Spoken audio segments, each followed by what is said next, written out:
energy, it's the right set of people. So, which one should I review first? This or this? This is purely for America real estate market. This is Global Real Estate Investment Handbook. So this is more global. So which one is America. Okay, so we start with America. And so let me start with why did I write the book? I got recently what I call, and Bishop Oyedepo has shared this with me several times, about we being the envy of other people. And I didn't even understand what it means until recently. And I realized that there the positive envy and there was the negative envy. So I got, because I'm in the real estate sector in Africa and Dubai, but there was a new version of envy among Africans who do real estate after our expansion in the US. I just started hearing my name everywhere. Does he think this is Nigeria? You know, can you imagine 99 acre? Or who does he think he is? You know, how do you start that big? You know, in the US, you know, you could just hear. So I said, well, maybe I should just write a book about everything I'm doing. Okay, that there's no big deal to it. Anybody else can do it. Okay, maybe you don't know how, and I want others to do it. I'm not one of those people who, you know, there are certain successful people who want, it's only us that must be successful, right? Others must not be like me. I'm not that kind of person. Right? Those who have known me over the years, whatever I'm doing, I don't mind doing it. You doing it. I've had employees. In fact, one of my intern, he joined me as an intern 2015, right? For 6 months, we did this internship program. Now, after the internship, he said he was starting the same business I was doing, right? And I said, no problem, and I supported him. He then started from his house. Now, 6 months later, he got an office space to share an office with another person. Guess where? The same building where my own office is. Right? So he got a one room, you know, a floor below me. Immediately he moved in. I went there.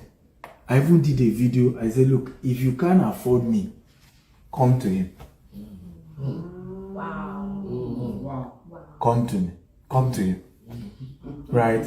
Few months later, he moved from one room in the same building, because it's like each building is 5 bedroom, but there are like 10 units of that. He then moved to one that 2 of them were sharing the entire 5 bedroom. Few months later, he took the next entire floor, just like I had. I was at the last floor, he was at the next floor after mine. The same business. Right. So when I see people envious of me, I get frustrated, because if you really come to me and say, I want to learn, I will teach you. There's no, you know, you should be angry with somebody who doesn't want to show you the secret. But for me, I will show you. Maths, I want it to be win-win. I don't want it to be parasite to me. You can't just come, show me, and then there's nothing in it. Either you pay for it or you serve for it. Right? Those are my rules. But I am definitely excited, you know, to share what I know. And that was the reason why I decided to write the book. The goal is to say, let me share what I'm doing in America, right? Step by step, how we're doing it. And then it's up to you if you also want to do the same. It's not a secret anymore. And hopefully it will also reduce the negative envy, because we are going far, right? Like I said, we have just started and we're going really far, and I'm prepared. One of the things, when I brought Dr. Cosmos Maduka in August, was it August? You know, and we taught everything, and he was here as well, and he prayed, and we're home having lunch, and he said to me, he said, get ready, at some point FBI will come for you. I said, but trust me, I beat them for 2 years. They came after me in the 80s. I got a good legal team. In 2 years, I won. In fact, they begged me not to take it to court. Said, but be prepared. Right? So, the truth is, a lot of us, I hope we're hearing this. Yeah. The reason why we have failed, in coming together like the Indians, like the Pakistanis, like the Asians, like the Jews, right, is, first of all, we practice what we call the crab mentality. When somebody rises, what do? We pull him down. Okay? We start pulling everybody down. And it's a culture. We enjoy it. We have enough critical mass, right, to make that happen. The second thing that happened to many of us, we were not prepared for the pulling down phase. Am I making sense to talk? Yeah. So many don't network upward to have mentors who will prepare your mind. Why do you think I brought Dr. Cosmos? That's what I wanted to hear. I wanted him to see what I'm doing and be able to tell me what to expect. Anticipate. What to anticipate before it happens. Because many of us just think that, I have clear conscience, I have integrity, I don't wish anybody harm, everything will always work. That's not how it works. Somebody will come after you at some point because you are taking somebody's market share. You are just even irritating somebody somewhere, right? So unfortunately for many of us, we didn't network with mentors. Bishop Oyedepo sat me down for over an hour 2 months ago and was just breaking down some things for me. Breaking down. It's like, wow. Right? I say, okay. These people are cooking me up. Right? So when I see some things, I'm just smiling like, well, we've been told. We've been told this will happen. Does it make sense? Yes. So, the first chapter, we focused more on, that's for the America, we focused more on asset classes in the US. And then chapter 2, we looked at the basics of real estate, land banking, basically, understanding land banking. And let me start by saying that a lot of people still don't know that the foundation for real estate is not the house, it's the land. Okay? And that's the foundation. By the time you are moving to land, to housing, a good number of the money has been taken. Let me be honest with you. A good number of the money has been taken. For example, somebody is in charge of the mud in this area and is collecting mud tax. So for all the waste, he's making money because he built the structure for the water, for the sewage, for everything.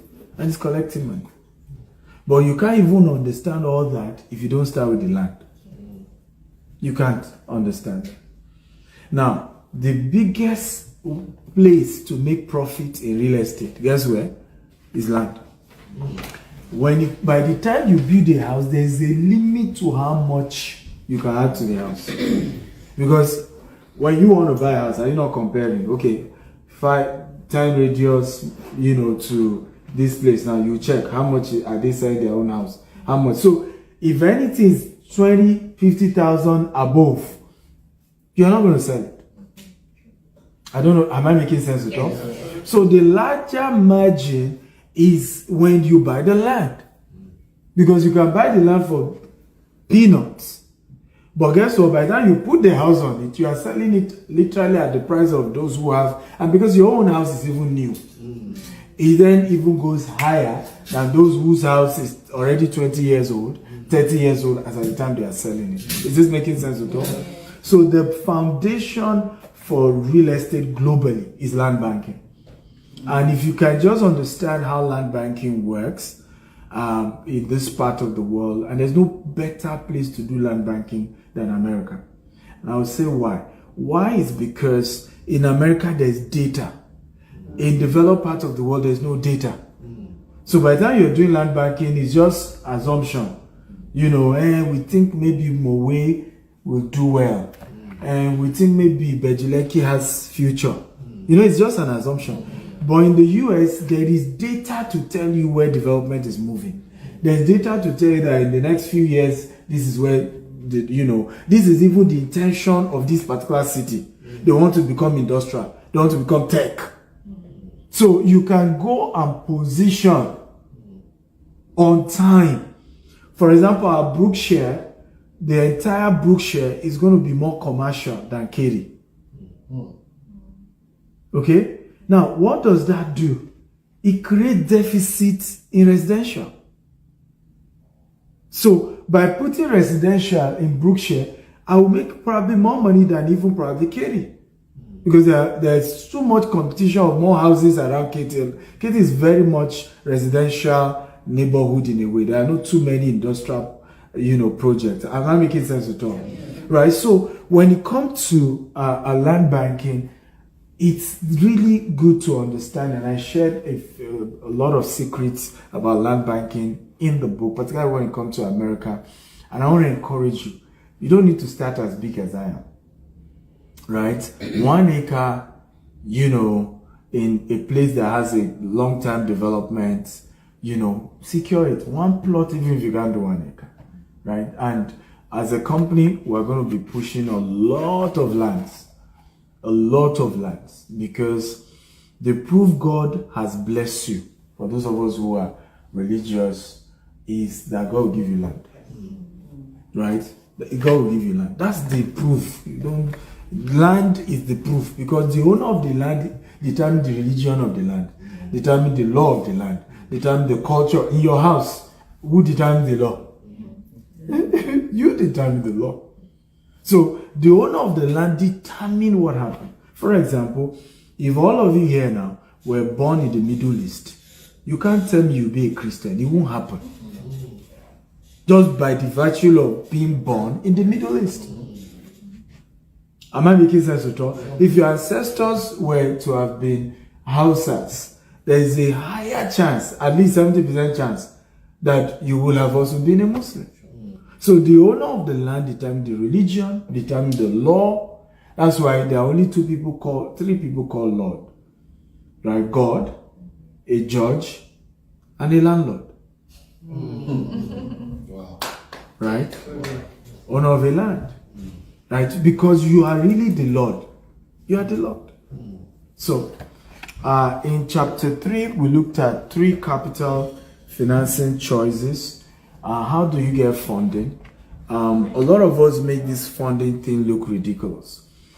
And I cannot blame us, because many of us, when we come to funding, the first angle we worked on was building our personal credit and not our corporate credit. That's right.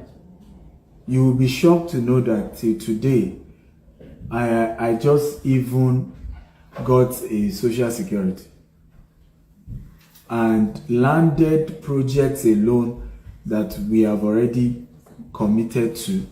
Lands alone is in excess of, I think, about 30 million. Because of corporate credit. Because of corporate. Yeah. Right? So, and corporate doesn't look at your background.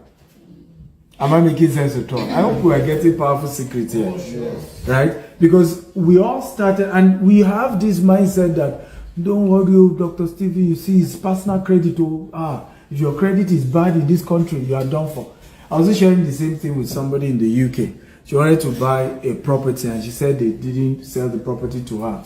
They said she needed to be in the UK for, maybe 3 years and all of that. And I said to her, why didn't you register a company? Right? And then apply to buy the house in the company name. Said, oh, I could do that. Yeah. So will I have qualified? I said, more than qualified. Day one. Highest they probably will ask for history of any other thing you've done outside of the UK.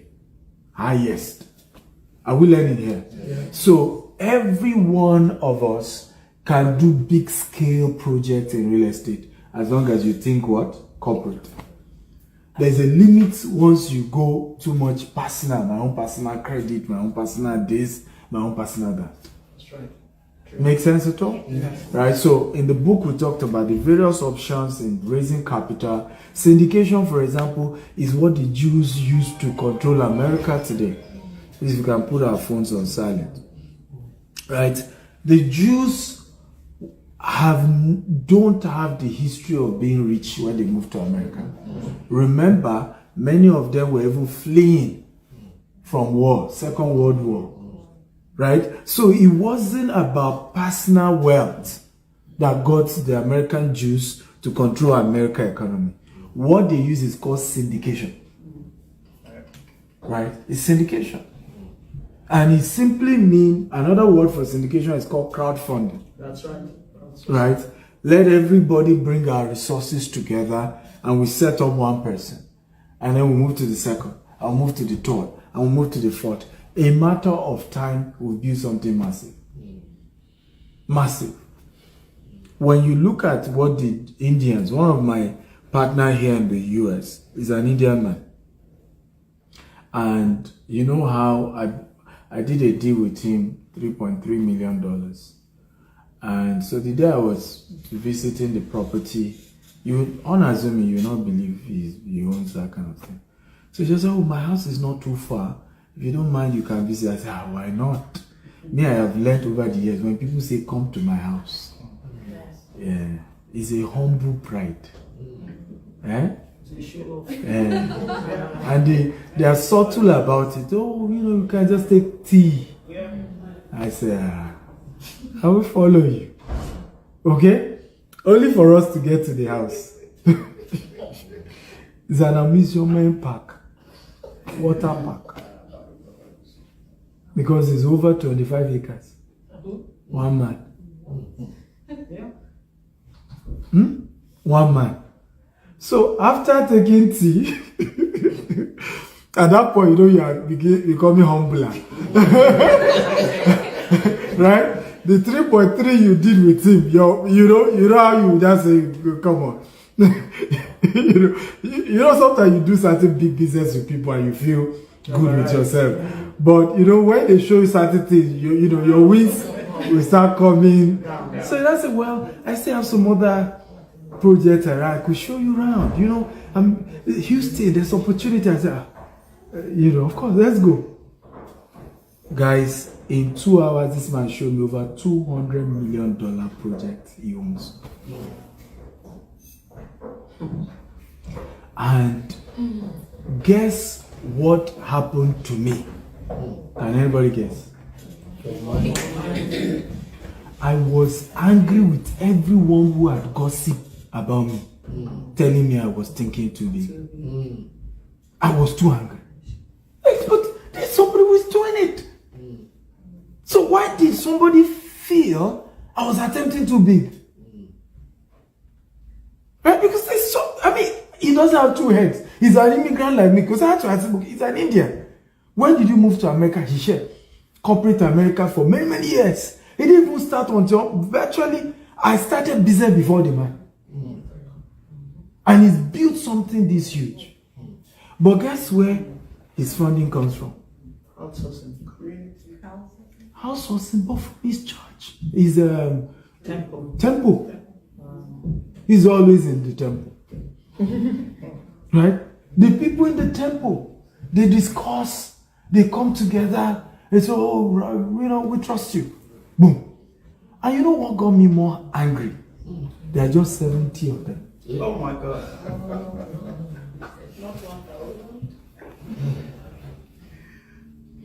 70 of them. And this man controls almost $1 billion worth of real estate asset. Yeah.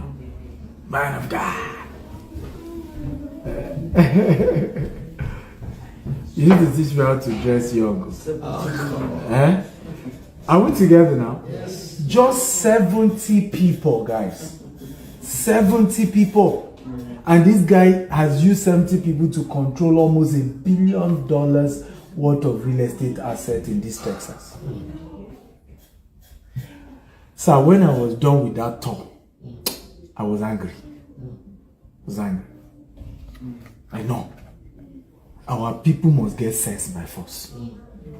Because if that man were to be a Nigerian, you know what will have happened? Right? You know what will have happened? You know how everybody will have been gossiping. One, you are not willing to partner with the guy, but yet you still gossip. Right? You will still be behind talking and talking.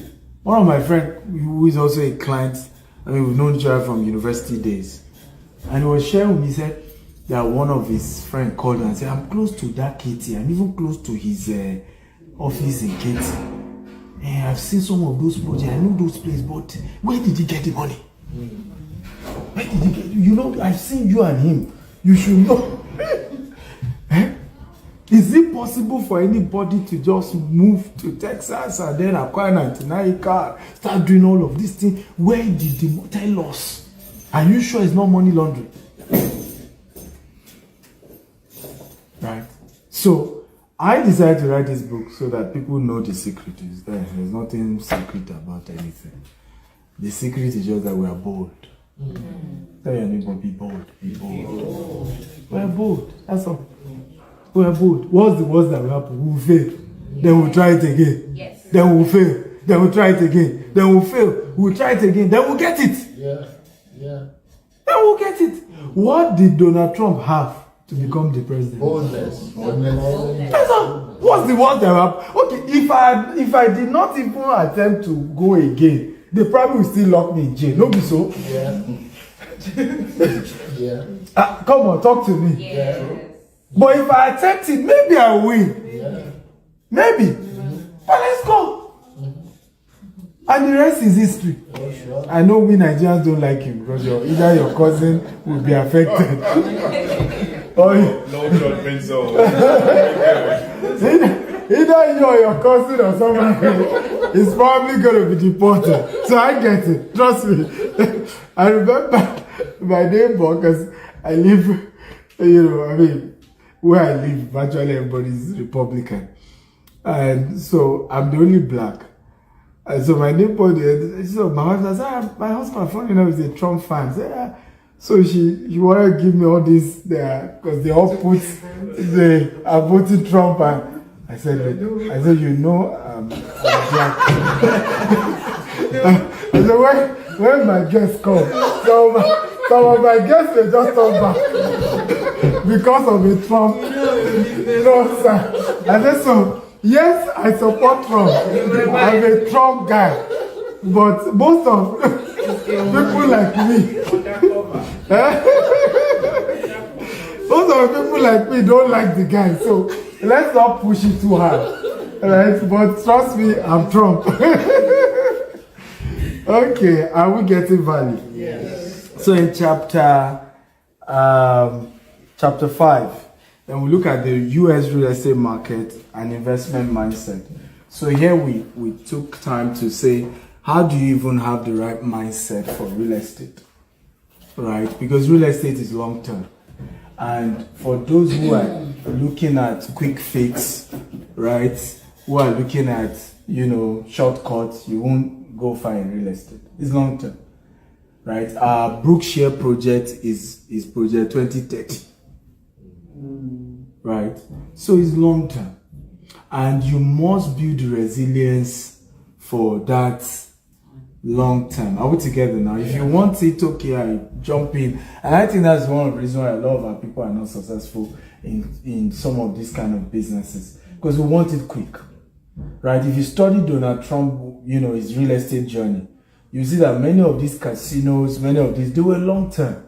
Some took 5 years, some took 10 years, but he knew how to stay talking about those projects. Oh, we're changing the skyline of Manhattan. We're doing this. And part of the mindset include talking bold, talking big, and showing up. People won't like it. I mean, a lot of reason why people hate Donald Trump is because for some people, they feel they are doing something bigger than him. Who knows what I'm talking about? But his name is literally synonymous to the whole of New York at some point. Who knows what I'm talking about? Meanwhile, there are bigger players than Trump in New York.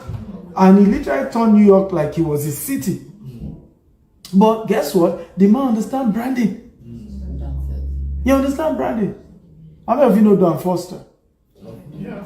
Right? He's late now. Yeah. Are you aware he used to be Donald Trump's driver? Oh, wow.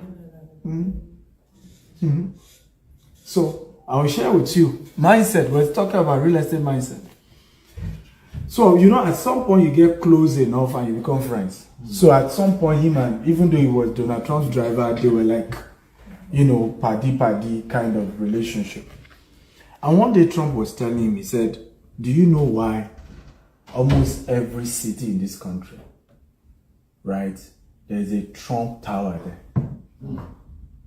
and it's strategic, it's in downtown, and the name boldly written in gold. It's called position." This is the reason why, and by the way, are you aware that not all of those Trump Tower is owned by him? Yes. Some, they even paid him to use his name there. Yeah. I hope we know. Yeah. They paid him just to put that name, Trump Tower. Okay? But it was strategic positioning. So what am I trying to say? If you carry the humility, and I call it fake humility, that has been given to us from Africa, keep quiet. Don't talk too big. Don't show off. Right? Don't share. Right? Don't tell anybody your dream because they will come after you. Huh? They will press you in the night. You know, meanwhile, one of my arguments is that if Joseph did not, and some pastors have also created those nonsense for us. That's right. If Joseph did not share his dream, will he have ever become a prime minister? Never. Somebody help me. Never. If he did not enter pit, will he have been a slave? Without slave, will he have been in prison? Without prison, will he have been prime minister? No! So let your mouth put you into trouble that will push you to greatness. I shared something I was discussing with the two of you this morning. If you check my Instagram, my New Year message, me and my wife, at some point, I then said, I also want to thank all my enemies because my enemies increased in 2025. You know, my wife was still okay at that point, but when I said, may they increase in 2024, may they increase in 2025, I said, and what Bishop Oyedepo has told me is this, that you see, your enemies must conspire to push you to greatness.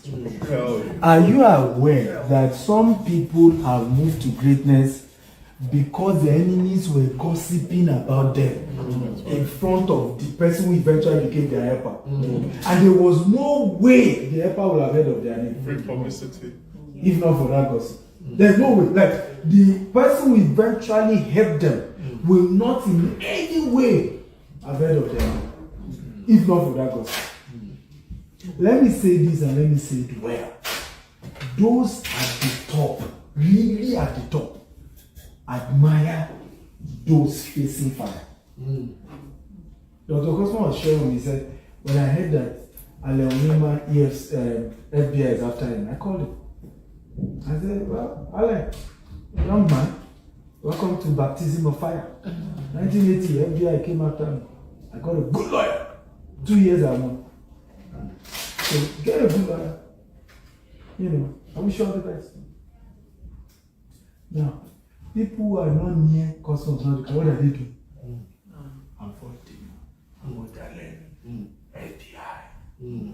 If you don't take picture with Alain, FBI feed them. Am I making sense at all? So some of us waste our time and energy with the wrong set of people. These are people who can't even help you in the first place. Meanwhile, those who are really big, when they hear you are in fire, they call you. A young man, who are you? You've been there. Yeah, do 3 things. Am I making sense at all? Right? That's what they do. There are 2 ways great people help you. Either you are succeeding or you are touching certain big things. They sit you down. So Oyedepo sat me down for over an hour and was schooling me for the new level. Expect this, correct this, change this. Over an hour. right? Or when you run into trouble, they'll call you and say, hey, cheer up. It's a face. It's just a sign that you're not big. Am I making sense to talk? It's a sign that you're what? You're not big. I was discussing with one of my mentors. I said, why am I hearing my story everywhere? He said, welcome to the next phase. You're not big. You're what talking about? Are you not happy? Are you not happy? That you are worth somebody's time to analyze and dissect. If you don't have anything tangible to do, they won't even waste their time on you. They won't even talk, whether good or bad. They're not worth it. Okay? So, real estate mindset. If you want to do real estate big time, you must have the right mindset. First of all, from position, yeah? Oh, the online people. Right? Starting from how you position yourself. Are we together now? Making sure you position yourself to be visible. Because ultimately, one of the mindset I talked about is that every real estate giant use OPM. It's ultimately other people's money. And other people's money will never come to you in secrecy, in silence, in hiding. You have to be out there. Am I making sense at all? So, of course, those who don't get it will talk and they will just be marketing you. But you need other people's money. And for other people's money to come, you have to be out there. So sometimes even those gossiping you, we just keep helping more people to know that you exist. And that's it. Okay?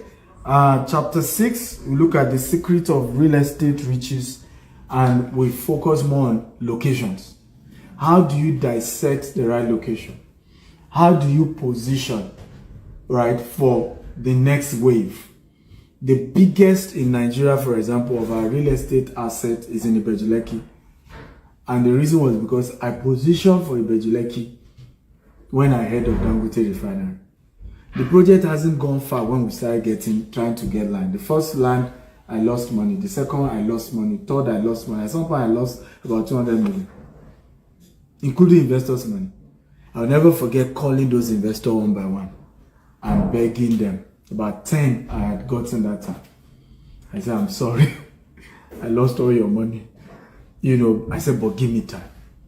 I will pay you the returns and I will pay you back the capital. Right?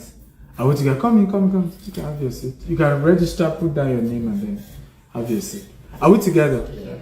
And what gave me joy was that, because this happened, I think, between 2016 and 2017.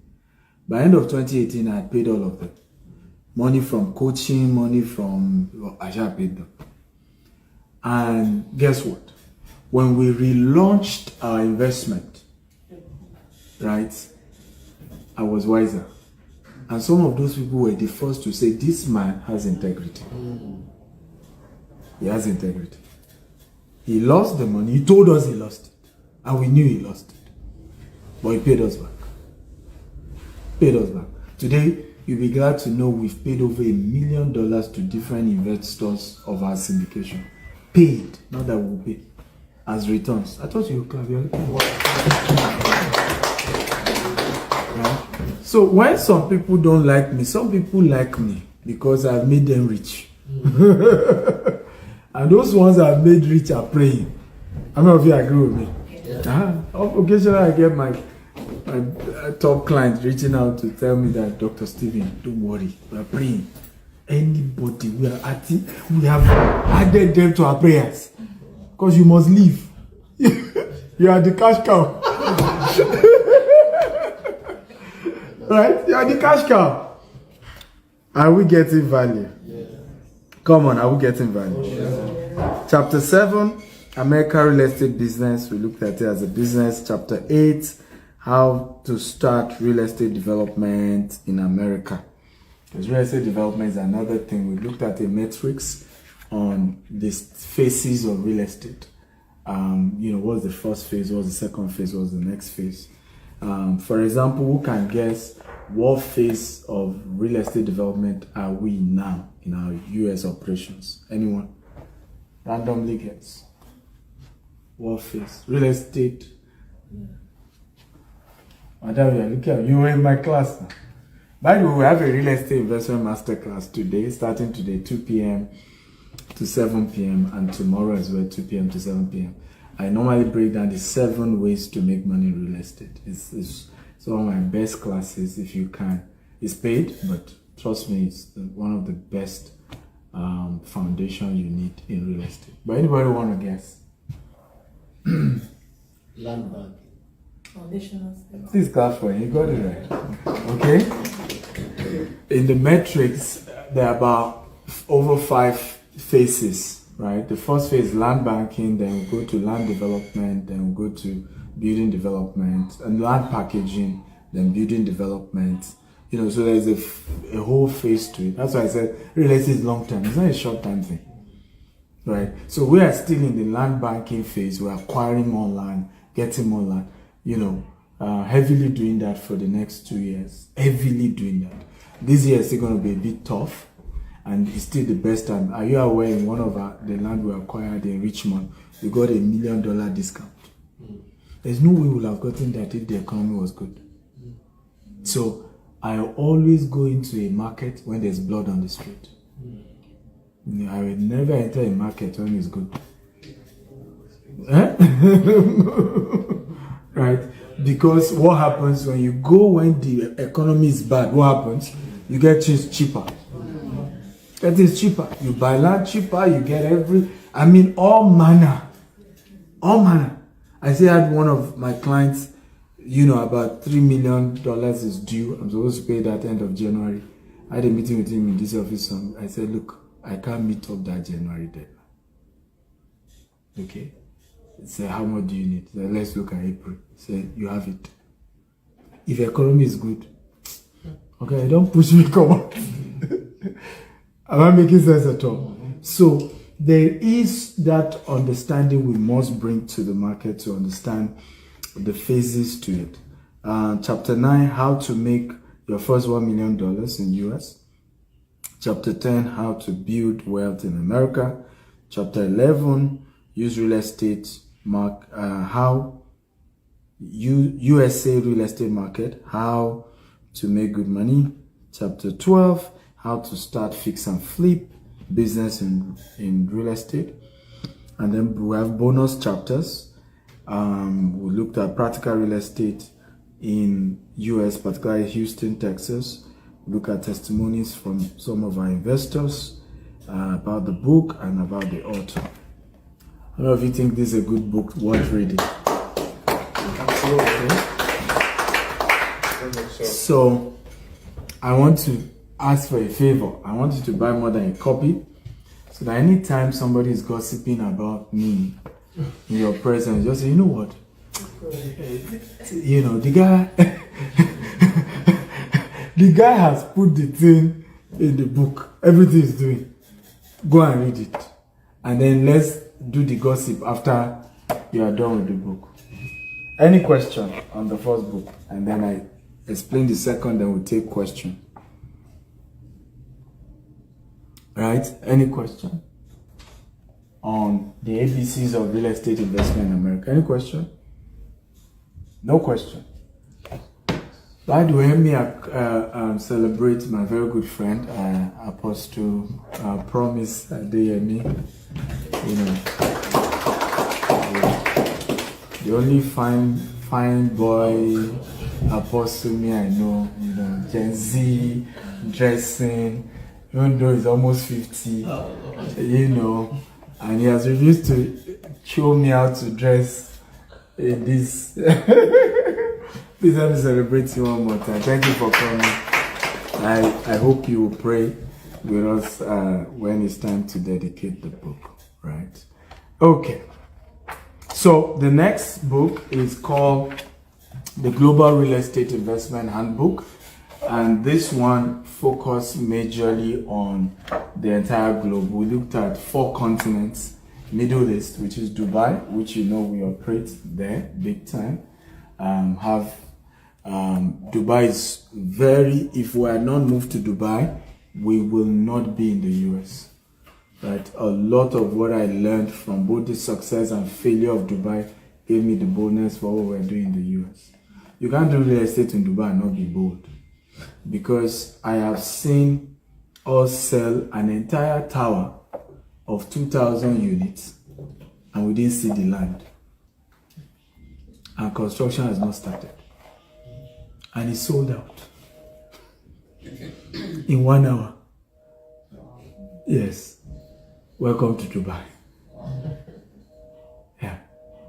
So when and Dubai really taught me a lot about understanding that indeed real scaling in real estate is OPM. Is OPM. And however you will do it, figure out a way to convince people to give you money before you start anything. That's what Dubai taught me. Because if you don't do that, you won't scale. Today now, it's believed that over $40 billion worth of Bitcoins in Dubai as we speak. And it's the same concept. Watch out that country. Right? They have learned how to sell vision. Sell vision. Just sell vision. Just sell the image, the perception, the concept. Just sell it. Now, did people doubt Dubai? Yes, they did. In fact, there was a time where the rest of the world were calling even Sheikh a scammer. The Sheikh of Dubai. That most of what he was talking about, no country has done it. Nobody has moved from third world, right, to first world in a century, in a 100-year span. He's done it in less than 50. Yeah. Right? So nobody has ever done it. So when he was talking about that vision, how many of you saw the first video that he did where Burj Khalifa is and Dubai Mall? You saw the video. That place was a military camp. So it was a whole desert. They don't put military camp in city center. And he relocated the military camp and then took this white journalist and said, so we're going to put something unique here. You know, when we put it, it will start attracting. Then this place will turn to downtown. I mean, you think the man is mad. And this guy is mad. Right? Because desert, this is desert. Okay? Can't you see it's desert? And then you are talking, the whole world will come. As the world not come. The world has come. So that for me is part of why I added Middle East. But you can't really begin to talk about. I hope we all know now that Dubai has better skyscrapers than US. Sure. Right? Better skyscrapers now than US. And if they continue like this, well, US has to run. Right? So we also then looked at Africa, which we're also big in Africa. Then we looked at Europe, which is UK. And then we looked at America real estate. So we call it a humble because it's like something that just helps you. It's almost like you're in a school, right? And it just helps you to begin to know step by step how do you go about it. So let me go on the various chapter by chapters or major highlights in the book. So we looked at introduction to real estate. Under that, we looked at what is real estate, giving the good foundation, scope of real estate investment. Somebody is asking online, how do you buy the book? I think it should be on Amazon now. I'm not sure. But I guess it should be on Amazon. If you don't see it on Amazon, you can check on, send me a DM. My team will reply you on how you can get the book. Okay, just send me a DM and the team will reply you on how to get the book. So also we're setting up, are you happy to know we're starting a food bank in Nigeria? Who is happy to know that? It's on Amazon. Right, we're starting a food bank in Nigeria and then we're starting one also here in Houston. Who is happy to know that? And I hope when we launch, many of you volunteer, want to provide food and support for our community. I have a mindset to business. Anywhere we try to expand we want to give back to the community and add value. And I feel food bank is very, very critical to that. We're starting the one in Nigeria first. We've gotten the location. We're leasing it for now. But we're targeting on my birthday will be the first project we'll do. And then before the end of 2025, we'll open the one here in Houston as well. I should be checking next couple of days some locations here we're proposing for the food bank to see if we can buy it here as well. So what I've decided to do is that the proceed from this book, the 2 book, goes towards the food bank. Are we glad to know that? So we're not directly kind of selling it. We're kind of make a donation of minimum of a particular amount, and then either for soft copy or physical copy, and then you have it, and all that money goes towards the food bank. Of course, we are conscious of the fact that setting up a food bank, $100 here, $50 here, will still not be enough. But it's intentional. We know that when we tell you to buy the book, that the donation goes towards the food bank. Number one, your mind is now thinking of a food bank. And a food bank requires continuous support because we need to keep stocking the place with food for it to be effective. Am I making sense at all? So it's not what we are hoping to get is a support beyond just now that you're buying the book. Is that it's in your subconscious that we're setting up a food bank. When you visit Nigeria, you want to go there, you want to help out, either donating food or serving people there. When we open the one here as well, you can say once a month, you will come to the food bank, volunteer, make donations, and make it work. I hope this makes sense. Yeah. Okay. So, scope of real estate investment, approach to real estate investment, benefits of real estate investment, importance of real estate in the global economy. And then number 3 in the introduction is current trends and market dynamics. So why I love this particular book is that we didn't just look at real estate as a business. We looked at real estate as a tool for investment, right? How do you build wealth legitimately through real estate? I remember when I hosted my older brother for podcast.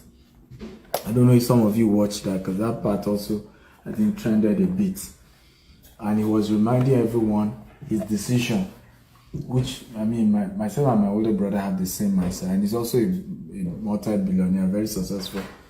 And where we thinking back to when we both made up our mind that if there is ever a legitimate way to make money, we're going to make it. We're going to be extremely rich. And what got us to that point? Right? And guess what? For both of us, my dad was the reason. Right? In a negative way, but we turned it positive. Right? So in his own case, he was, while he was in university, same with me, we didn't like going home. Because what we saw at home just wasn't encouraging. And this time around, the same thing. But typically when he needs to collect money, because there's no phone, remember, unlike now there's phone you can call. You have to go home and collect the cash and all those stuff. And he got home, and as soon as he entered, my dad started yelling. He has come to collect the money at home again. He has come to, I've not fixed my car. Because my mother was the breadwinner. And that's why even in our organization today, we're very pro-women. We support women a lot. Because I keep asking myself, my mother didn't have the civil service job. Where will I be today? Right? And he was complaining as if that wasn't his first child. Right? So, for me, he said, he remember going back to school and was almost crying. I said, I vow. You know how you are vowing? That if there's any legitimate way to be wealthy, I will be. So, till tomorrow, for me, when people look at why am I this hungry, right? My father made it very early when he was younger. But I think at some point he got complacent. He's still one of the most intelligent human beings I've ever seen. And my mind keeps telling me I must not repeat of of my father, I must keep running. I must keep running. Because he was a building contractor in the northern part of Nigeria. In those days, the people from the southern part of Nigeria were the intellectuals, they were the educated ones. They were the ones that could do business, do construction. But gradually, the northerners started learning how to do their construction and stopped giving contracts to southerners. And that's how he lost out.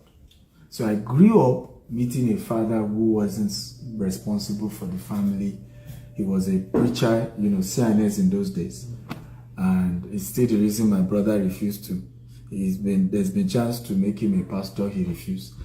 I somehow was forced to becoming a pastor, but at some point,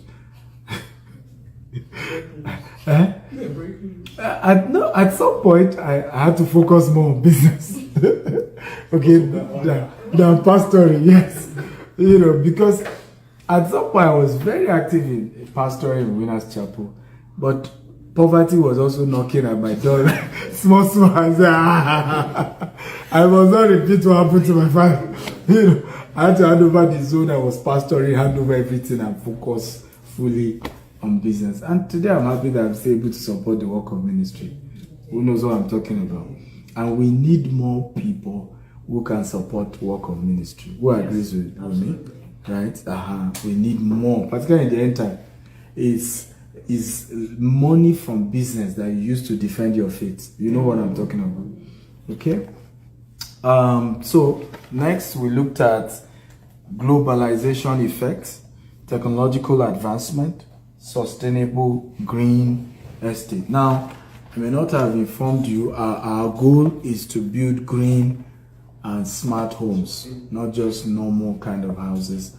We try to always build houses that are using solar, automated voice control, recycling waste. All those things are what we try to do. And here in the US as well, that is the goal for our work.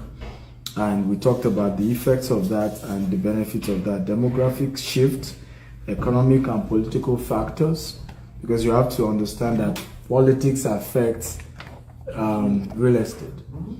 Are you aware that I expanded to US because I knew Donald Trump was going to win? Right? And I knew that 4 years was going to be pro-business. Right? Particularly real estate business. So you watch out from 2026, the interest rate is going to come down. Right? Real estate is going to go. Prices of real estate will probably go as high. So if you want to really buy real estate, buy it now. Buy it now, because in the next few years, the prices wouldn't even make sense, because it was just going to go really, really high. Okay? But it was a political evolution of America that I projected. I could have been wrong, I hope you know. Okay? It was possible that Donald Trump could have lost, and then I licked my wound and still figure out a way to evolve around it, right?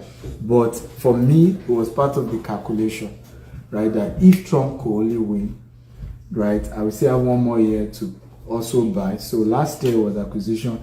This year is still acquisition of more lights, right? And then 2026 is now building and selling and making as much profit as you can.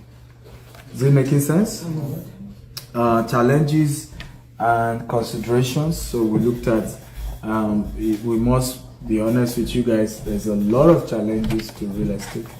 It's not one of those easy businesses. Anything can shake you. I'll give you an example.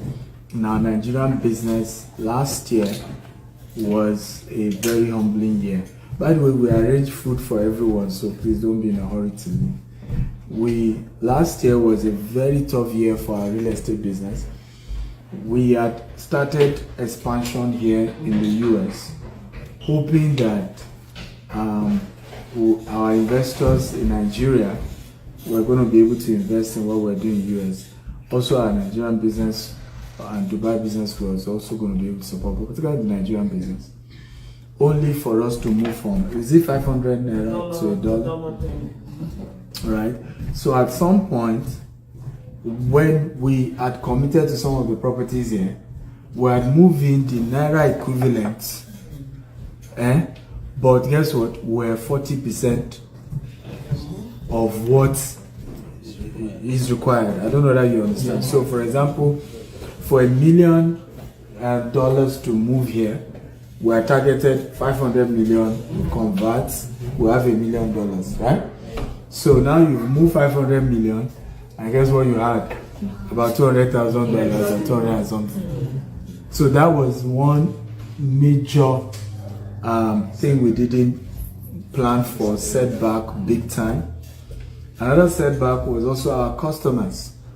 You know, as I speak to you, people are owing us billions in our Nigerian operations.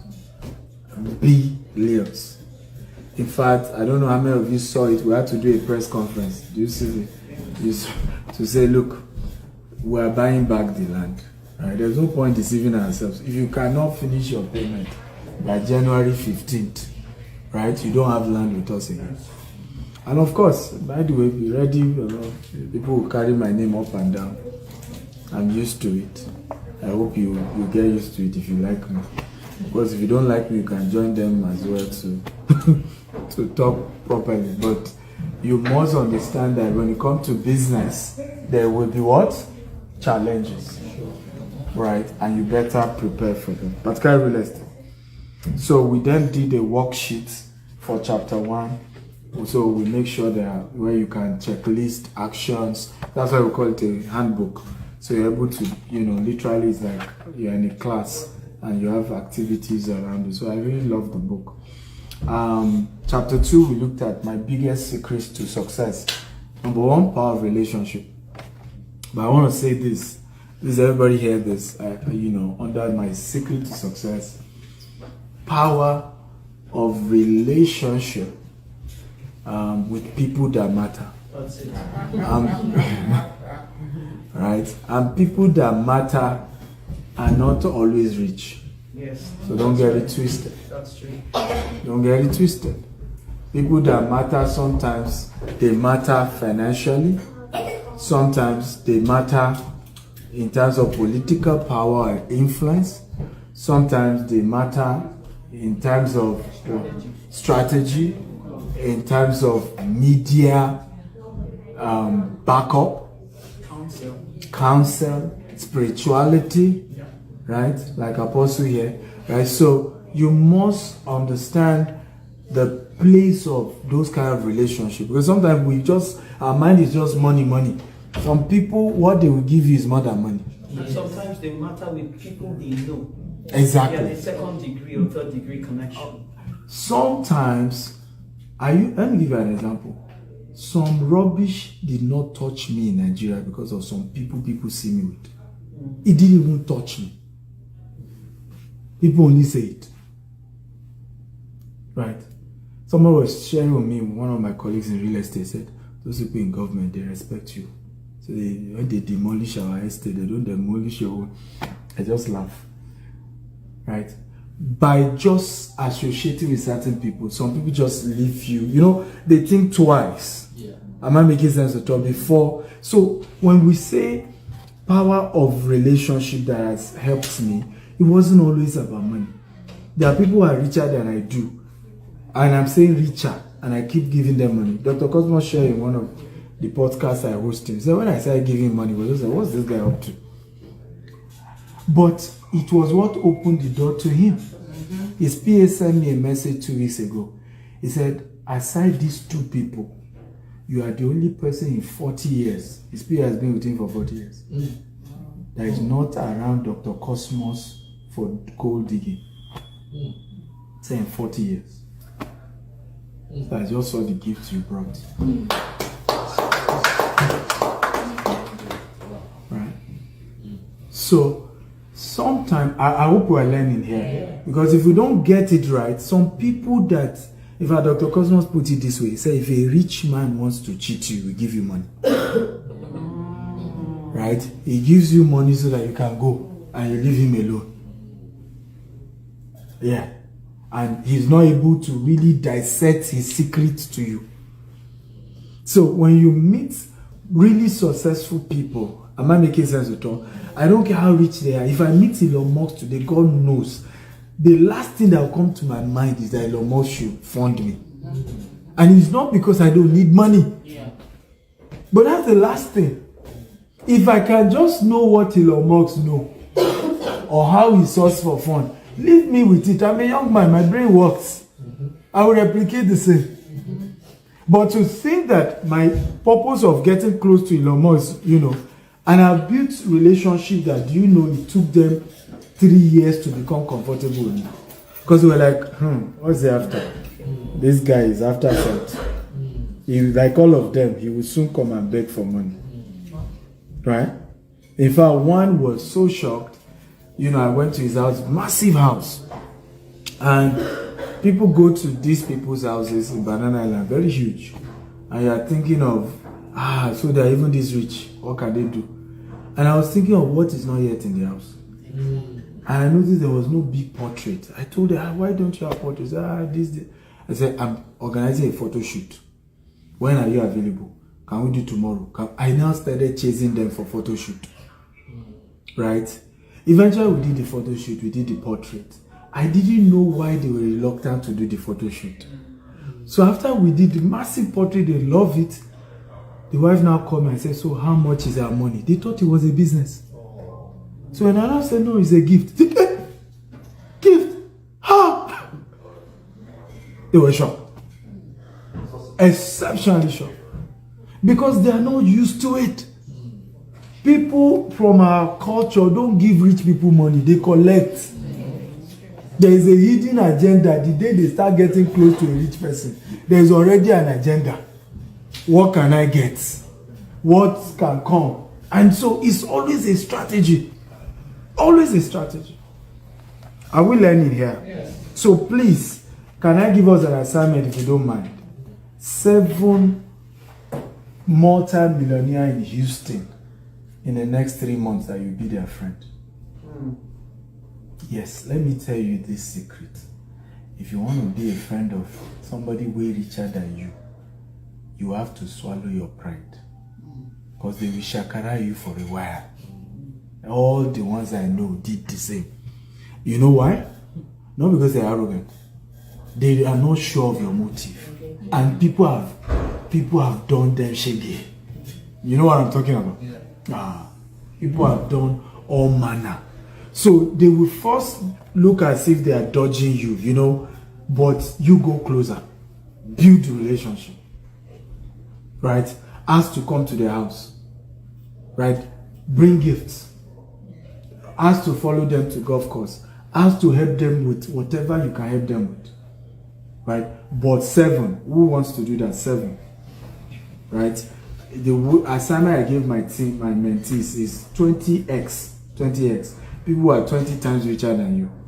7 of them this year. Who will do it? You try? You try?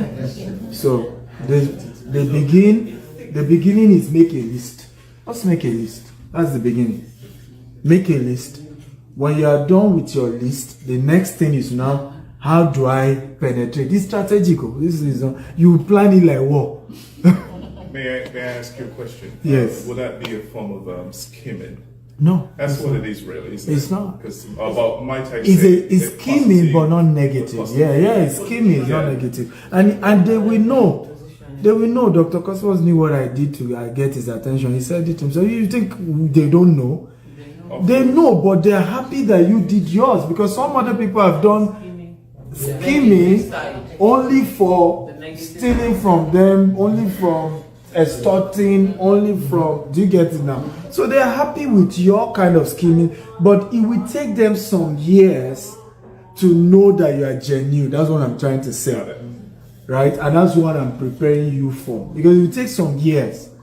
Yinka is here. I've known her for over 10 years now, over 12 years. She's like, she's practically a sister to me. Right? But it's taking years. Right? That today, she's director. If I'm to start a company and to do anything, I don't think twice to put her name as a director. I don't think, am I making sense? I don't even, right? But there has been years of seeing the intentions, the motives. Are we learning at all? So what I'm preparing you for is that the you that maybe people always try to be your friend, and you are even the one saying, you know, I'm busy. You have to be comfortable to be the one chasing other people. I hope this makes sense at all. And you see them make certain things that make you feel like, what's the big deal, sir? You get that experience. But after a while, I promise you, best relationship of your life. My first billionaire friend, today we are colleague billionaires, right? It was on my podcast recently and we got talking about the journey. Okay? But best of friends. In fact, he chairs one of our companies today. Best of friends. And he knows what I did. So it wasn't, but the point is, I had to build that. It was tough at the beginning, right? Of trying to build that relationship with him. But today we are really cool. Because both of us know we are not after playing what we will get from each other. We are looking for win-win relationship. You win, I win. So it just makes everybody calm, cool, and collected. Make sense? Yeah.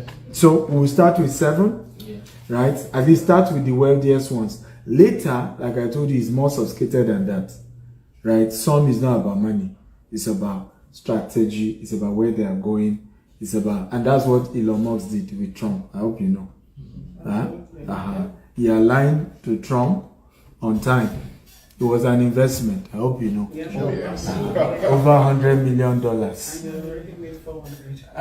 First of all, he has made his money back anyway. But second of all, is some people call him the president and Trump vice president. But either way, the people who run America now, Elon Musk is there. Right? Whether you like it or yes. But that is a strategic move. Right? It was a strategic move. And we Christians need to learn this. You know, you say he's skinny, he's a kinikon, and a Christian. Well, continue. Yeah, but the thing of Sheba went to Exactly. Ruth and Boaz. Ruth and Boaz was practical, skinny. And our Lord Jesus Christ wouldn't have come out without the Ruth and Boaz. Pastor, Apostle, sorry we are diving into your territory. Are we permitted? See, that question is very important. Yes. Especially in our community. I ask because, sometimes when it comes to information, we don't talk in depth about what a particular thing that we're talking about means. And I had to say that because I'm well aware that there's a positive aspect to skimming, and there's also a negative aspect. And that will ultimately let you know what the motive of someone really is. Because you have to be able to spell it out, essentially. Whether we like it or not, we skim. Our children skim. I think You say when you start using the word manipulation, you raise it as important point when you were doing your introduction. Exactly, yeah. You use the word righteous and legal. it's a gentleman, and that's why. So if it hits the bucket of righteous and legal, then that's fine. Exactly. I personally, as a communications trainer, I won't use the word scheming. Yes, Or I even would. manipulation. That's I would use the word being strategic. Yes. Strategy means that it's not sentimental, it's intentional, it's planned. So it's strategic. So we just have to be strategic. And there are many righteous and legal examples in the Bible. Sheba was very wealthy, but had to go and almost caught the affection of King Solomon. There are so many examples. So just to let you know that we can still do right within the parameters of what is acceptable and righteous and legal. And we won't be the first. Bank of America funded Disneyland years ago when no one would touch Disney. Years ago, and Bank of America saw that America was going to be an immigrant country. It used to be Bank of Italy. So they were the very first bank that started lending to immigrants. Maybe that's why they're still one of the top 3. So it was a strategy. They looked at the way this thing was going. And they said, these people will be here for a long time. They're not going anywhere. So there are certain moves that are very strategic. And now everybody is now doing diversity. They started diversity before it was diversity. So Beautiful, yes. Yeah, I feel your intention will determine how that person look at you in the first place. Yes. They know where you're coming from, and they will definitely know what you really have in mind. They will not tell you, they want you to do that like 2, 3, 4 times. They are still learning to know about you. But if you have a good intention, it won't come as a form of scheme. Yes. It will come, they will see it as a strategy, as he has said. And they just want to know, they want to be sure they are working with the right person. That's it. Absolutely. Absolutely. Yes. Just to handle it. Yeah. I was going to ask you that even the Bible says that God judges us based on our motives. So, for instance, we already have that the purpose of you, strategically positioning to be friends with that, it's the right motive. So once you have the right motive, I guess God's also going to back you up and give you that opening. Just Absolutely. trying to provide. Yes, sir. Yeah, and once again, like Rani said, so I flew in from New Jersey, Yeah, exactly. right? Exactly. Because I know that there's something in this Yeah, meeting. exactly. You see the apostle at my back. Yeah. I knew him and we met the last time 2010. You can't remember. But I'm trying to let you understand, when you came into the house right now and you are talking some of the major national projects that we want to do, my younger brother was already saying that, wow, where the right place. Because you need leverage, you need strategy, which is better than energy. And where there's no strategy, there will be tragedy. And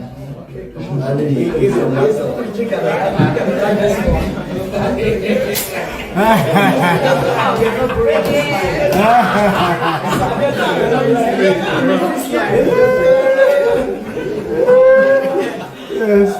Answer. All right, okay. So the first thing I heard you say, morning, sir. Good morning. So when I came in was mentor upwards. Yes. Right? So my question to you is, before you stand in the face of kings and millionaires, what did you do to prepare yourself? Because you have to have something in you that will, True. you can't be an empty barrel. Yeah. You know. Coming to the table. Yes. So what did you do to prepare yourself for the 7? So what did we do to prepare ourselves For the 7. Beautiful question. For the 6, because 1 is you. Yeah. That was a Very, very good question. So I think the first is be a person going somewhere. Right? Be a person going somewhere. Because when I meet you, hear this very well, and I don't know about you, you don't have any results, the only thing you can do for me is to talk with some boldness about where you are going, to a point where I will say to myself, he may not have it, but he's going somewhere, he's determined. It will be an opportunity when this guy is talking about his story 10 years from now, 20 years from now, he's mentioning my name. Yep. Am I making sense? So the first thing is, even if you don't have anything, have a beautiful long-term vision, something big. Somebody was sharing this with me. He said, do you know why Bishop Oyedepo is giving you attention? I said, no. He said, if he were not to be a pastor and not to be as old as he is now, what you are doing right now is what he wants to do. So you are daring things in a big way. And I said, yes, that's it. Am I making sense at all? I remember a pastor in Nigeria, I can mention his name, Reverend Victor. We had some meeting last month. And he said, I got to know you, because we met first time 6 years ago, physically. And he said, I got to know you few months before meeting you physically 6 years ago. He said, your words were this big. Your actual size was small. He said, I've watched you close the gap in the last 6 years. Between your words and where you really are, your words as it were. Right? So, but the question is, he still gave the audience, even when the words did not match. Am I making sense? In fact, we use his facility then and all of that. You see where I'm going? So, first thing is, let there be something big. Even if there's, in their mind, there's gap, but let it shall be big. And then not everybody will accept, but some will consider to say, I may be part of this person's journey. The worst thing you want to do is to come and tell me, you see, I'm not sure I'm going far. Even though I have big dream, but you see, America has humbled me. And then begin to talk doubt and doubt and doubt. Don't go there. Talk about the Joseph dream you saw. Right? Start there. I hope I've answered the first question. The second thing is for you to have figured out a problem that you are going to solve in their life. I never say it. I never call it a problem. Yes. What do I mean? You don't come to those people you want to build relationship and say, so I notice your clothes are not always ironed. They're always rough. And I've decided I need to, make sure I straighten your clothes for you. Now that's a wrong way to go about it. Does that make sense at all? Absolutely. What would be the right way?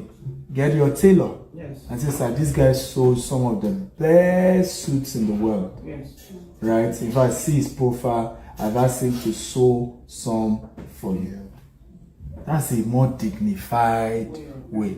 And do it with so much respect. Because it's not as if they can sew for themselves or do tailor for themselves. So, like I said, I wanted to do a portrait for someone in his house now. I had to be begging because, we were busy, we were not sure. They kept changing, but I kept at it. Apparently, what they were thinking is that maybe he's into photography business. The man don't come. You know how it could have. It's later when they were asking me for price, and I knew how it looked to them. Like, you came to our house day one, you're already selling photo shoots, your business to us. Right? But because of the way I pressured them, they just did the photo shoot.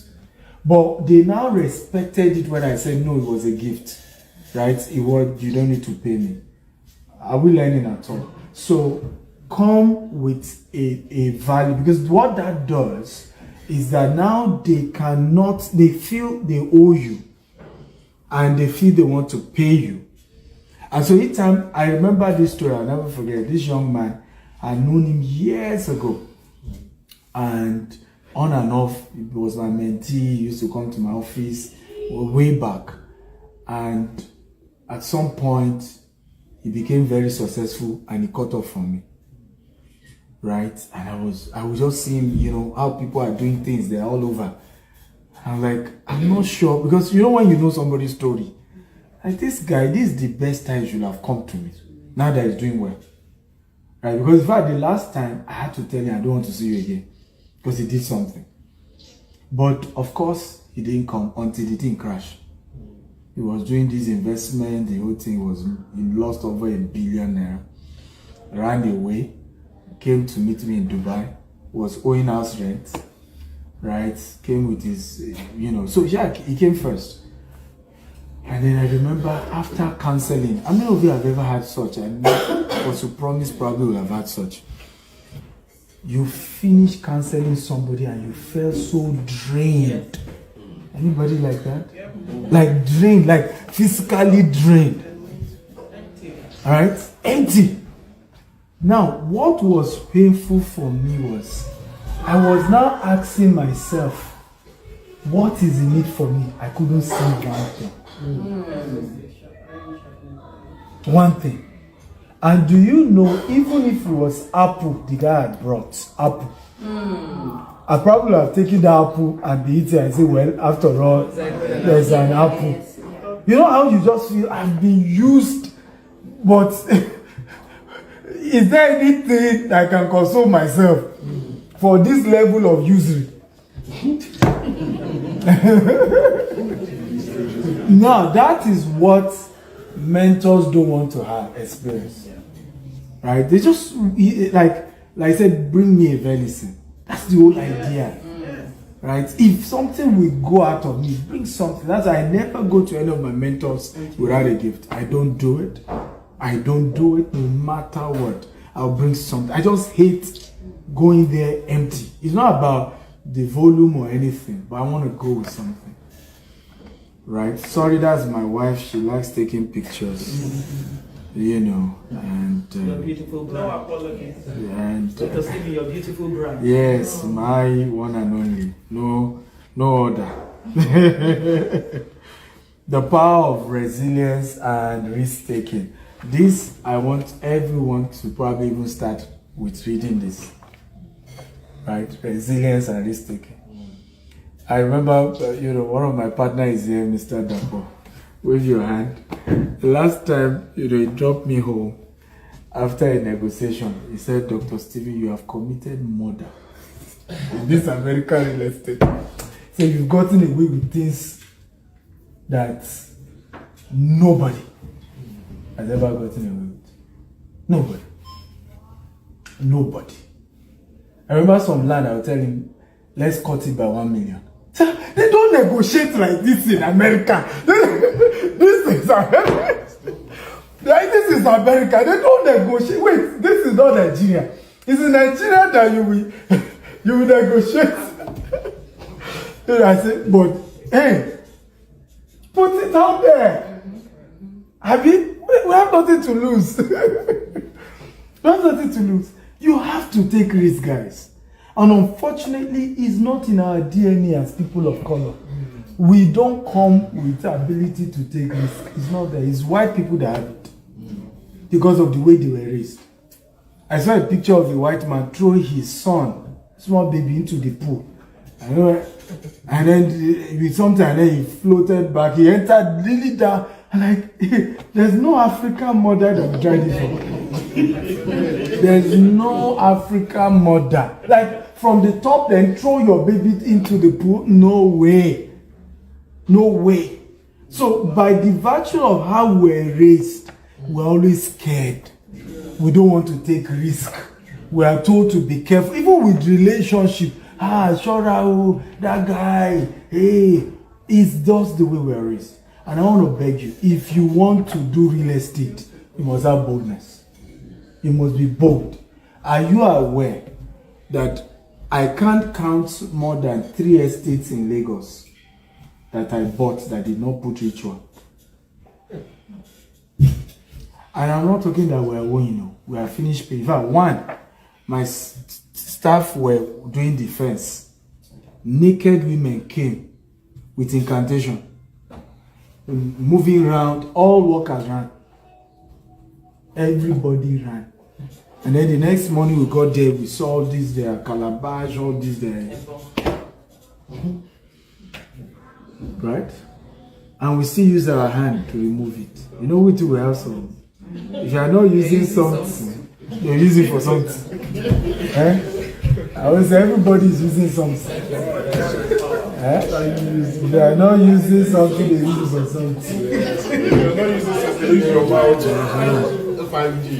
Okay? 5G. So, we removed it. Almost all our estates we removed. In fact, there was one. The guy came, removed youth leader were to launch an estate. They call it Bante, I think. Mm-hmm. You know, brought out the charm and said, nobody will pass here if I say this. And I told her, I said, you and your charm, you enter ground here. You and your charm.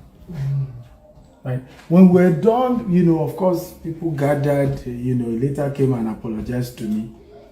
And then we shook hands. The next morning, the hand started swelling up. And I spoke to the hand to come down. And it came down. Right? So if you're not bold, you won't go far. In anything. In anything. To be bold. Yeah. And guess what? You're in the land of the free, the land of the brave. Is that not what they call it? Yeah. And then you want to continue African timidity. No. Tell your neighbor, wake up, wake up, wake up, wake up, wake up, wake up. Take risk. Take some risk. 2025. Take some risk. Take some risk. Take some bold risk. Right? You can't keep, you know, trying to prevent. I don't want what will happen. Take some risk. Take some risk. Be ready for it. Because if you're going to go far in this business, that's what it takes. Encouragement to embrace resilience. Right? Chapter 2, still talking about my secret. We look at practical tips in real estate, chapter 3, understanding real estate market. So we look at market analysis, fundamental, supply and demand dynamics. We look at market cycle. Real estate actually has an 18-year cycle. We look at local market consideration, think global, act local. I like that. Think global, act local. Right? Economic indicators affecting real estate. Then we look at gross domestic product, the GDP growth, interest rate, inflation, employment rates, consumer confidence. We looked at key economic indicators to watch out for. Real estate market types, developed market, emerging market, frontier market. Okay, and then we have our worksheets. So in this book, after every chapter, there's a worksheet where you now list what to do, action steps, and things like that.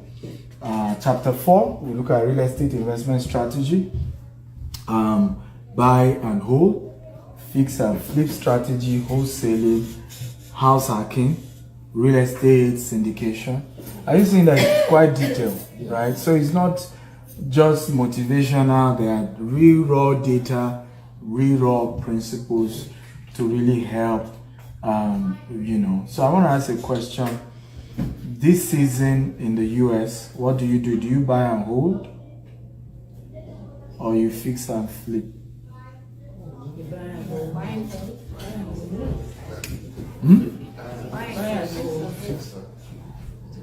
Is that? Some say buy and hold, some say fix and flip. So what's your opinion?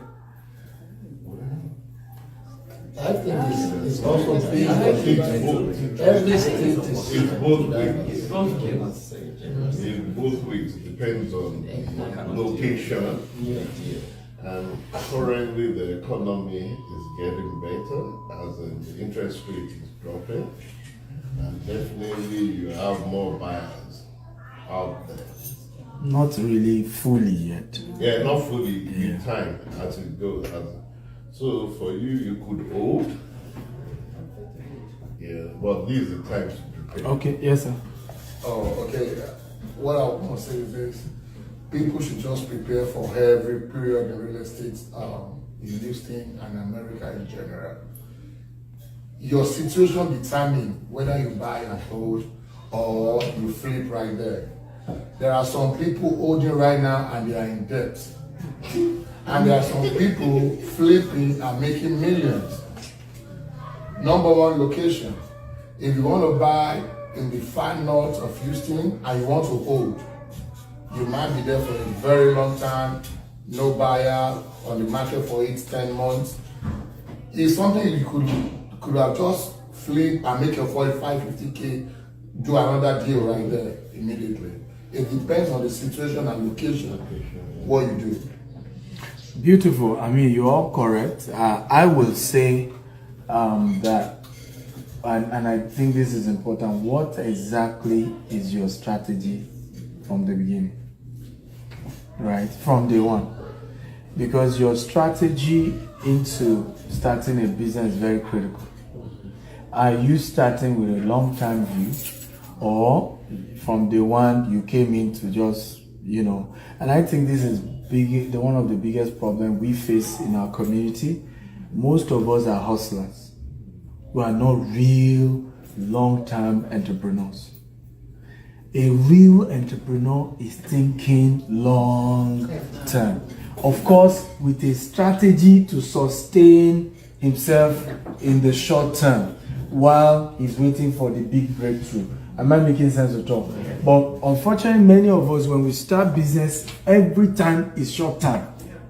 It's, hit it now, cool, and I think that has made many people not to be able to build real long-term wealth. Because the strategy from day one is just something to hit quick and move, hit quick and move. And because we have that mindset, we are losing a lot. We're leaving a lot of money on the table. A lot of money on the table. Right? There are some projects we are looking at now, and they're telling me, oh, if we do the mod, it probably will cost us another 4 million. I say, let's do it now. Because the strategy from day one is long term. I mean, if you are telling me that I will be getting money from everybody in that area, Insurance. right? Because they are using my facility, let's do it. But that's because the mindset is long term to start with. So my advice is always, for any business you are getting into, have your long term, your mid term, and your short term. So there should be something in the short term to sustain you.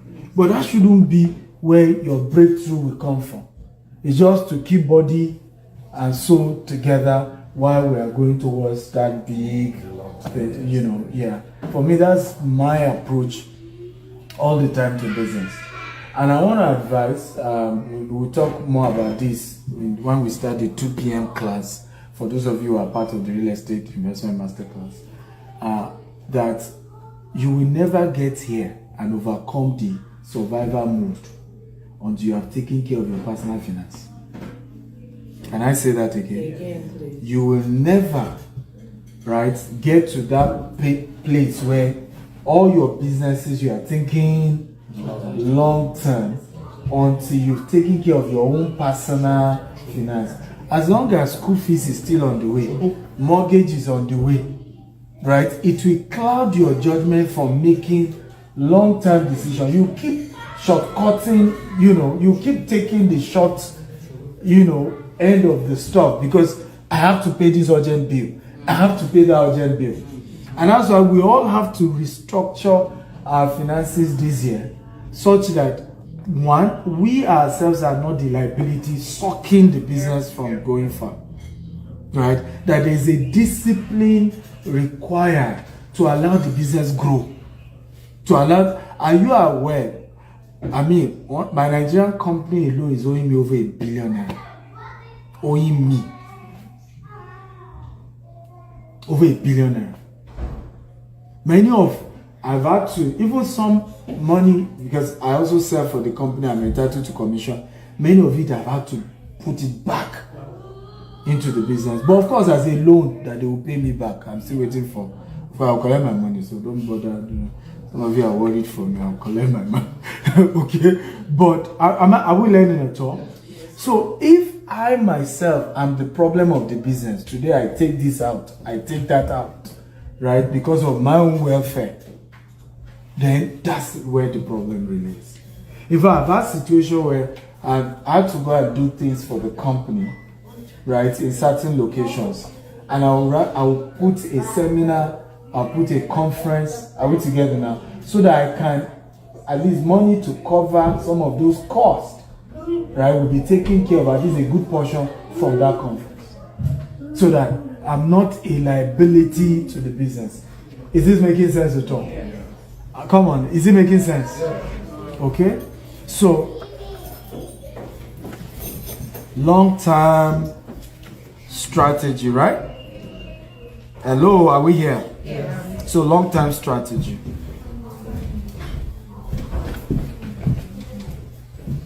So define your investment goal as we start taking questions. I hope you guys have your questions and then we'll wrap up.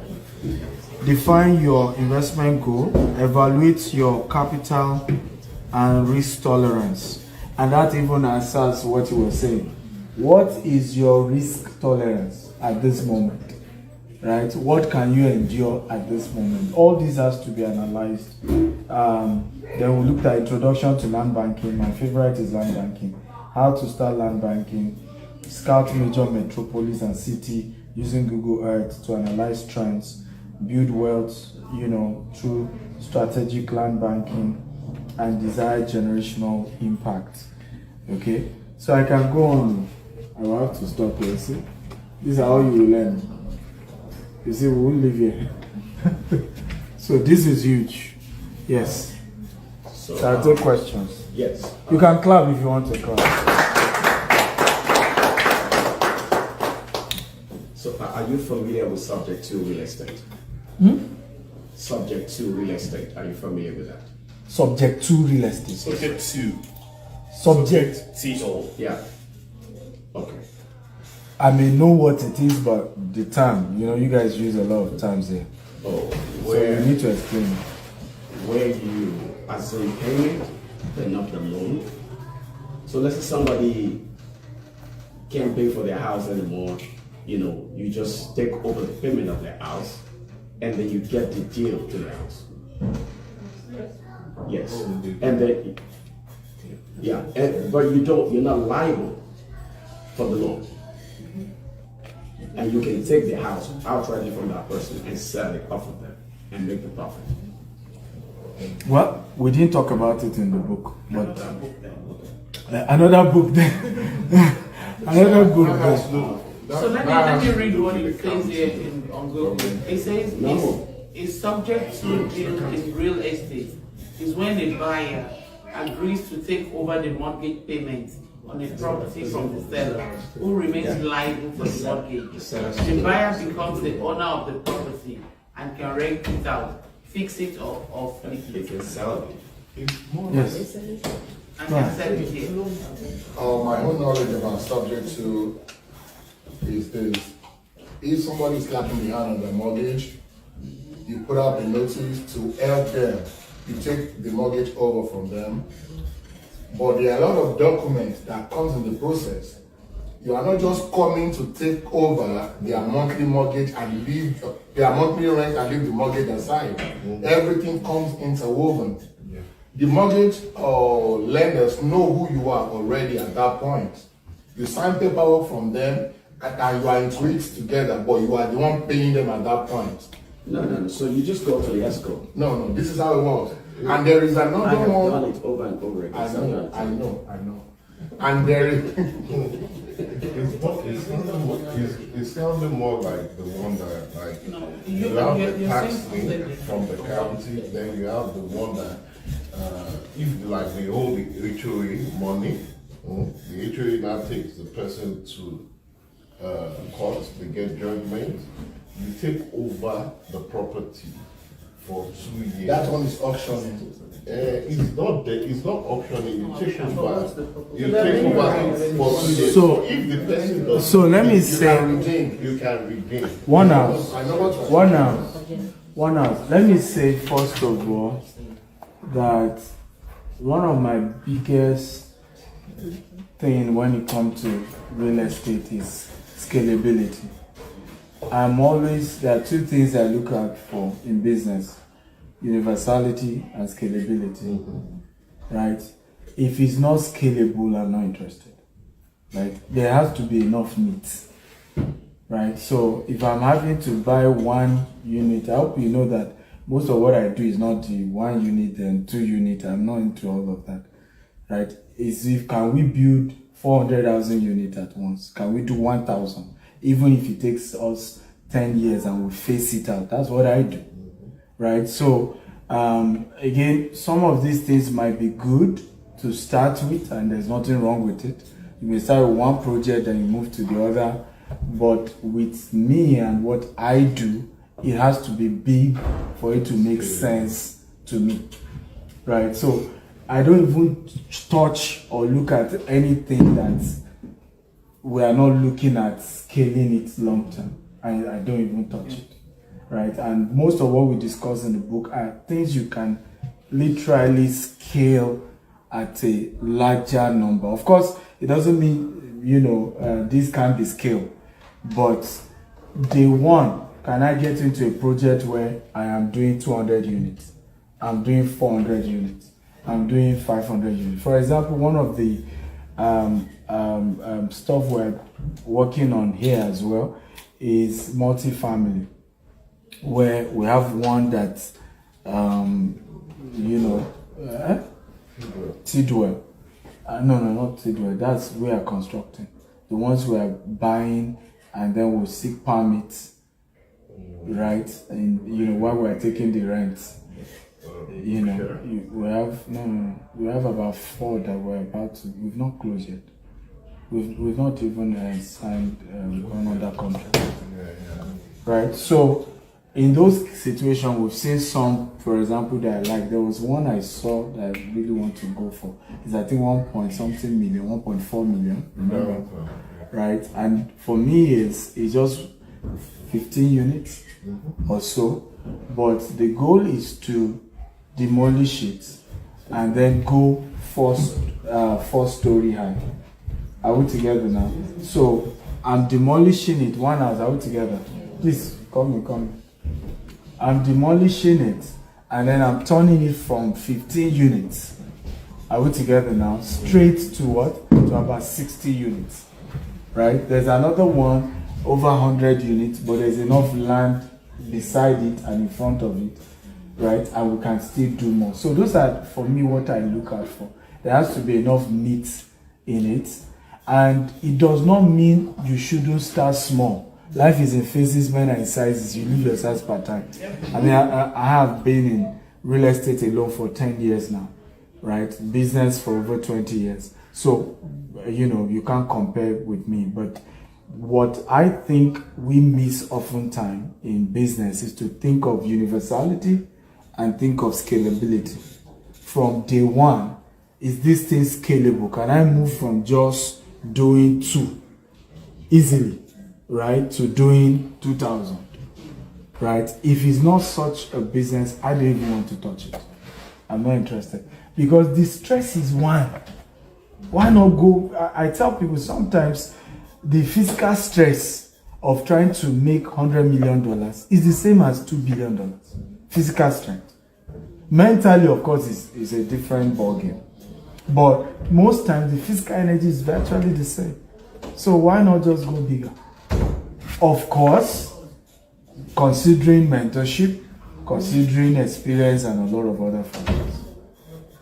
I hope that answer, all these other types of let's do this, let's do that, let's do that. Okay? But hey, talk to the people who are doing, if you like that model, and why not, you can start with that. I want to say there is no one rule to real estate, let's be honest. And that's why the two of them might be doing the same thing. The approach might just be different. Absolutely, what he said, he knew it, he was very correct about it. But there is another one they call assumption. Yes, exactly. They are two different. They are two different, but they are related. Yeah, so that's what I'm saying, that hey, in real estate there is no, there's no one size fits all. I remember meeting someone here in the US. Said, do you know one? She shall use one term like that. Okay, explain the term. Is that what? Whoever we bread called. We've done that over and over again. So it's because I do real estate globally, right? And the words are different, but they mean the same. For example, what you call commercial in the US is strictly residential in the UK, right? Once is people living in the house, it's called residential in the UK. Either it is 1,000 housing units or 2,000 is residential. Mm-hmm. But in America, once is multiple, then they call it commercial. So there are terminologies that change. Even in Dubai, certain terminologies, what we call duplex, they call it villa in Dubai, right? So, but the beauty about real estate is that it's still the same, right? The core principles are the same. The approach can change, the concept can change. You can think of your own words to coin whatever you want. That's okay, right? But start somewhere, right? Tell your neighbor, start somewhere. Okay? Any question as we sign the book and move forward? Welcome, those of you who are just coming. As you know, I don't do African time, so you are meeting us while we are wrapping up. But thank you for coming. I know Mr. Ade and his wife, can we celebrate them?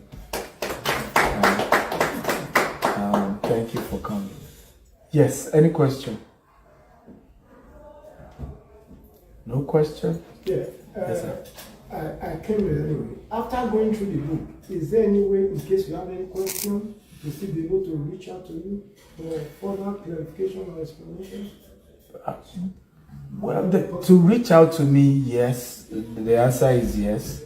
But I don't want to make commitments, to say the answer is yes. But generally, the answer is no. I can't respond to everybody's, because ultimately I think Billionaire Habit is one of my books, and we have sold over 100,000 copies now. So Billionaire Habit is one of my most sold book. Now, if 100,000 people are trying to reach out to me, right, for questions on the book, you and I agree that that's not exactly, that's wrong. So the answer is yes and no. Yes, in the sense that some people who buy the book can reach out to me, but it's not a general thing that everybody who buys the book, will necessarily be able to reach out to me for questions. I hope I've answered that. I love to manage people's expectations. Sometimes it looks as if I'm blunt, but it's good to be, because we are streaming this and people who are watching us are even more than those of us here.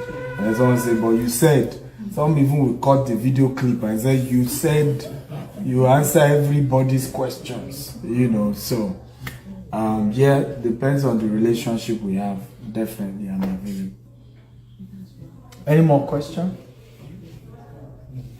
Any more questions? Well, good. Do you have any plans to continue to do this for a while, since this is attached to the food bank? Like taking it to other cities in the US besides Houston? Just asking. Well, the good question. I like that question. The book, we're trying to push it, like I said, please, one house, please.